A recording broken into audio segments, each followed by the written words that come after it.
Hola, buenas. Capítulo 2,6. Fórmulas químicas. Esta pata de un gato. Porque no deja de maullar. Entonces, bueno, primero que nada, nótese que ahora hay pizarra. No es la gran cosa, la verdad, pero es algo. Algo. Segundo, nótese que mi escritura es pésima. Esto es porque si ya de por sí mi escritura es pésima, ahora que llevo más de casi 2 años sin escribir formal, todo en computador, he perdido mucho la práctica. Se entiende. Mientras sea legible, se entiende. No caligrafía, pero se entiende. Capítulo 2,6. Fórmulas químicas. Lo primero sería, como para ponernos en contexto, las fórmulas químicas, cuando los químicos estaban haciendo estudios con los gases y empezaron a descubrir el hidrógeno, el helio, por ejemplo, el nitrógeno, algunos gases, al principio lo empezaban a dibujar, o cómo representaban esos dibujos, era como ellos se los podían imaginar. Cada quien tenía su forma de escritura, y clásico que está, por ejemplo, aquí, lo de Dalton, que eran como pelotitas, y que, no sé, una pelotita en punto representaba el hidrógeno, y así sucesivamente. ¿Qué pasó? Que claro, cuando eran 8 átomos que habían encontrado, 8 elementos, perdón, 8 elementos que habían encontrado, era relativamente fácil esa nomenclatura, por así decirlo, ya que eran pocos. Pero claro, a medida que se fueron dándose cuenta de que se podían mezclar entre ellos y que había muchos más que de los que se tenía pensado, esa nomenclatura se hizo bastante pobre. Entonces, ¿qué pasó? Para empezar a nombrar a los compuestos, se empezó a usar una letra en latín o en griego o del nombre que provenía o el científico que la descubrió, etcétera. Casi todos están en latín para identificar estos átomos. Entonces las fórmulas químicas nos sirven para expresar un compuesto, y esos compuestos, a través de esa fórmula química, nos va a decir de qué átomo está hecho ese compuesto. Entonces, un ejemplo muy rápido. En el caso, aquí tengo H2O. Lo otro importante es que no solamente está la relación de los átomos, sino su composición, porque no es lo mismo poner H2O que poner simplemente HO. Y tampoco es lo mismo colocar un OH-. Tienen hidrógenos y oxígeno, hidrógeno, oxígeno, hidrógeno, oxígeno, pero estas tres cosas son tres cosas totalmente diferentes. Las fórmulas químicas nos dicen entonces qué va a tener ese compuesto y en qué proporción los va a tener. Entonces, fórmulas químicas expresan composición de moléculas y proporción. Ahora, si nos olvidamos que era una molécula, hay un capítulo anterior, creo que en los capítulos 1 punto algo, ahí explicamos lo que era un átomo, una molécula, una sustancia, un elemento, un compuesto, etc, etc, etc, etc, etc. Ahí. Entonces nosotros podemos clasificar estas fórmulas químicas en dos grupos, en fórmulas moleculares y en fórmulas empíricas. Vamos a ver primero, obviamente, las moleculares. Entonces la fórmula molecular nos tiene que decir algo el nombre, ¿cierto? Molecular, moléculas, moléculas. Entonces, la fórmula de las moléculas, si lo queremos ver así, para que no se nos olvide. Entonces, ¿qué nos va a decir la fórmula molecular? La cantidad de átomos que hay en una sustancia, por ejemplo, en un compuesto, pero así preciso, que es lo que vimos delante, como por ejemplo, truqui. Entonces, ejemplo, H2O, el agua. ¿Qué quiere decir? Voy a poner una imagen mejor grande aquí. H2O, o sea, el subíndice 2 quiere decir que hay 2 átomos de hidrógeno, y si no tiene subíndice, no quiere decir que no hay oxígeno, quiere decir que hay uno. Si omite el 1, entonces quiere decir que el H2O tiene 2 átomos de hidrógeno y 1 de oxígeno. Otro ejemplo es el O3. Eso que cuando yo veo el O3 es para que los químicos, bueno, los científicos en general, los científicos ven el O3 e inmediatamente reconocen y dicen, bueno, esa molécula está compuesta de 3 oxígenos, el ozono. El CO2, lo mismo. ¿Cuántos carbonos tiene? 1. Oxígenos, CO2. O2, oxígenos, 2.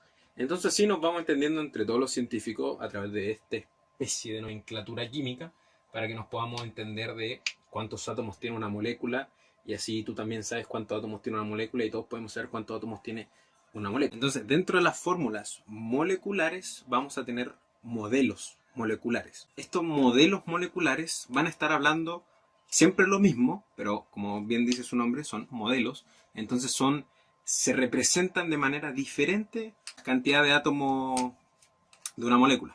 Entonces la primera parte, el primer modelo, ¿cierto? El que ya vimos es la fórmula molecular, el del H2, etcétera, etcétera.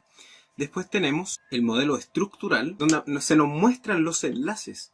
Esto es sumamente importante, esto nos da una información extra. Ya no es lo mismo decir H2O, que me aparezcan, que sea el mismo H2O, la misma agua, pero que me muestren los enlaces. Viendo los enlaces, por ejemplo, nosotros podemos ver las reacciones presentes después, obviamente cuando hagamos reacciones, podemos ver las reacciones, etc. Nos da más información que hayan estos enlaces. Y ahora hay unos dos que son esferas y barras, que el de esferas y barras es el clásico, que vamos a ver cuando veamos orgánica. El de esfera y barras justamente eso, o sea, se nos representan los átomos como pelotitas, y los enlaces como unas barras tridimensionales, ya no son planas como la estructural. La estructural son una imagen plana, simplemente, pero no nos muestra si tiene en el eje X, Y, Z, no nos muestra esas dimensiones que pueden tener las moléculas. Esto obviamente va a ser sumamente importante cuando se pueda ver inorgánica o orgánica, ¿cierto? Cuando vemos compuestos planos, tridimensionales, cuando veamos que por qué cierta molécula no entra por arriba y sí siempre va a entrar por abajo, por ejemplo, etcétera, etcétera, etcétera. Entonces la fórmula de barras y esferas, o esferas y barras, nos va a decir eso. Es como más cercano a la realidad, si queremos verlo así, ya que nos ayuda a entender cómo se orientan los átomos en el espacio. Y el modelo espacial nos sirve para ver realmente, entre comillas, realmente cómo es el tamaño que podría llegar a tener un átomo, su nube electrónica, etcétera, etcétera, etcétera. Pero el problema que tienen, como están viendo, es difícil, por ejemplo, de dibujar, entonces generalmente se necesita un software. Y lo otro, la otra fórmula química que tenemos es la fórmula empírica. Nuevamente, para se nos olvida, empírico viene, recordar, empírico, los postulados empiristas vienen derivados de la experiencia. Entonces las fórmulas empíricas nos van a decir los átomos que están presentes en esa sustancia, pero no son los átomos exactos que están presentes en esa sustancia. Entonces, por ejemplo, esto se ve mucho en los laboratorios, y en los laboratorios yo me atrevería a decir que específicamente en orgánica. En orgánica muchas veces tenemos proporciones de carbono, hidrógeno, oxígeno, pero no sabemos, desde la experiencia no podemos descifrar a la primera si es un C2, H12 o 1, por ejemplo, o si es un C3, H8 o 2, etc. Y después vamos viendo que se complica un poco más en orgánica en ese punto. Pero realmente la experiencia nos dice las proporciones que están. Entonces, por ejemplo, la fórmula empírica nos va a decir, bueno, hay carbonos, hay hidrógenos y hay oxígenos. ¿En qué proporción? Bueno, cada un carbono hay 2 hidrógenos. Y cada un carbono y 2 hidrógenos hay, no sé, un nitrógeno, un oxígeno. Esa es la proporción. Entonces la pregunta sería, ¿para qué nos sirve la fórmula empírica? Realmente es una fórmula que, como bien dice, la sacamos del laboratorio, de la experiencia nos vamos tomando. ¿Y cómo llegamos a saber realmente cuántos átomos de carbono hay, cuántos átomos de hidrógeno hay, cuántos átomos de lo que sea que estemos viendo ahí? Bueno, la técnica sería, nos dan la fórmula empírica, sabemos cuántos átomos, de qué tipos de átomos hay, y sabemos la proporción de esos átomos, o sea, cada uno es a 1, uno es a 2, etc. Cada un carbono tanto, oxígeno, así sucesivamente. Y de eso podemos trabajar con la masa molar, por ejemplo, y ahí podemos calcular la fórmula molecular. Por ejemplo, si nosotros sabemos que el carbono tiene cierta masa, nuestra fórmula molecular nos da un medio de esa masa, bueno, quiere decir que hay 2 carbonos, o sea, como una regla matemática bien simple, la verdad. Pero es eso, más que nada la fórmula empírica, experiencia. Recordar eso y no pasa nada. Y ya para ir finalizando, hay una tercera, así como comodín, ¿cierto? Comodín, por eso lo puse ahí en verdecito. Un comodín, que son las fórmulas de los compuestos iónicos. Si no se acuerdan, que es un compuesto iónico, es un compuesto que tiene cargas, simplemente. Entonces, por ejemplo, el caso más clásico, por así decirlo, es el del cloruro de sodio, la sal de mesa. Te faltó ahí. Ya está, solo es cloruro de sodio.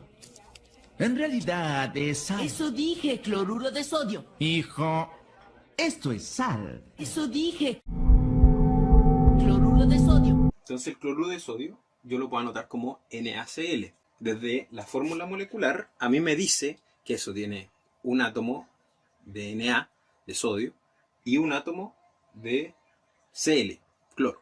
Y eso forma el cloruro de sodio. Pero, si esto yo lo llevo a solución, le echo la sal en agua, esto lo van a ver con una nomenclatura como Na más Cl menos. ¿Eso qué quiere decir? Por eso se ve la fórmula de los compuestos iónicos. ¿Qué quiere decir eso?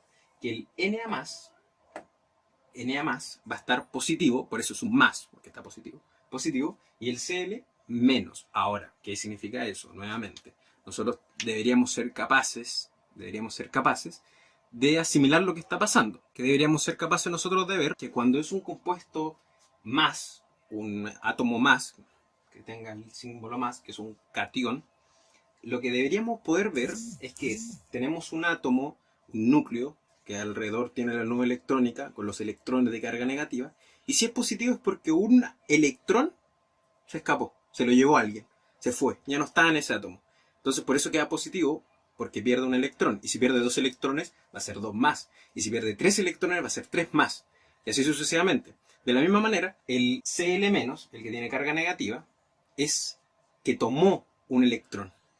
Si tiene 2 menos, tomó 2 electrones, o sea, si en su orbital había un electrón, y si ahora es menos, Cl-, es porque se le añadió un electrón más, y si fuese, supongamos, un átomo 2 menos, bueno, es que porque su nube electrónica, ¡pum!, se le metieron 2 electrones más. Entonces tenemos que ser capaces de, si vemos el Na más Cl-, tenemos que hacer inmediatamente todo eso, pensar que uno sacó un electrón y otro lo tomó, así de simple.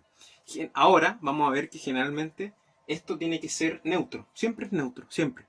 No es posible que sea un Na más y un Cl2 menos, porque habría una carga negativa de más, y ¿quién se la dio? Como ¿de dónde salió ese negativo? Entonces siempre tiene que, si yo junto los más con los menos, siempre me tiene que dar cero, o sea, neutro. Donde, por ejemplo, el yoduro de zinc, que es un ejemplo que propone el Chang, el yoduro de zinc.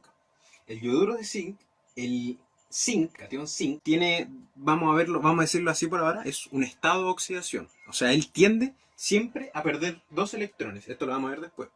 Pero tiende a perder 2 electrones. Mientras que el yodo, el anión yodo, tiende a tomar un electrón. Por eso es uno menos. Y como acabo de decir, siempre esto tiene que ser siempre tiene que ser neutro. A menos que estemos hablando de cosas iónicas, con cargas. Pero generalmente siempre van a ser neutros. Entonces, si yo quiero formar el yoduro de zinc, que aquí está mal escrito, siempre tiene que ser neutro. Entonces, ¿cómo yo escribiría yoduro de zinc si tengo Cn2 más un yodo menos 1? Tengo, como acabo de decir, tengo que igualar esto. O sea, los negativos tienen que ser igual a los positivos en términos numéricos. Entonces el zinc me aporta 2 positivos y el yodo me aporta 1 negativo. Entonces necesito 2 yodos para que sean 2 negativos y así sea neutro. Entonces, para formar el yoduro de zinc, la fórmula molecular va a ser CnI2. ¿Por qué? Porque ya lo acabo de decir. Porque el yodo tiene siempre un estado de oxidación menos 1 y el zinc tiene más 2. Y yo tengo que hacer que eso sea neutro. Entonces necesito 2 yodos para que me dé menos 2. Y el zinc va a ser 1 porque 2 más positivo. Y eso, 2 menos 2, 0. Y esa sería como la fórmula molecular del yoduro de zinc si se ve desde la fórmula de un compuesto iónico. Bueno, esto, generalmente, estas tres cosas, no es necesario que se la aprendan así como al pie de la letra, porque ya dije, fórmula molecular habla de la molécula, la empírica habla de la experiencia, y los compuestos iónicos habla de los compuestos iónicos con cargas. Entonces no es necesario que se lo aprendan así como de memoria y que tengan posits escritos en todas partes. Es como algo que van a ir practicando diariamente. Si van aprendiendo química es algo que van a ir practicando siempre. Siempre lo van a ir practicando, siempre lo tienen que ir practicando. Entonces voy a hacer un repaso de un minuto todo. Fórmula molecular, número exacto de átomos. Número exacto de átomos en esa molécula. Dentro de esas fórmulas moleculares tenemos distintos modelos, tenemos 4 específicamente. De la fórmula molecular, la que nos dice el número de átomos en una molécula, tenemos la fórmula estructural, que nos dice, que nos muestra los enlaces entre esos átomos.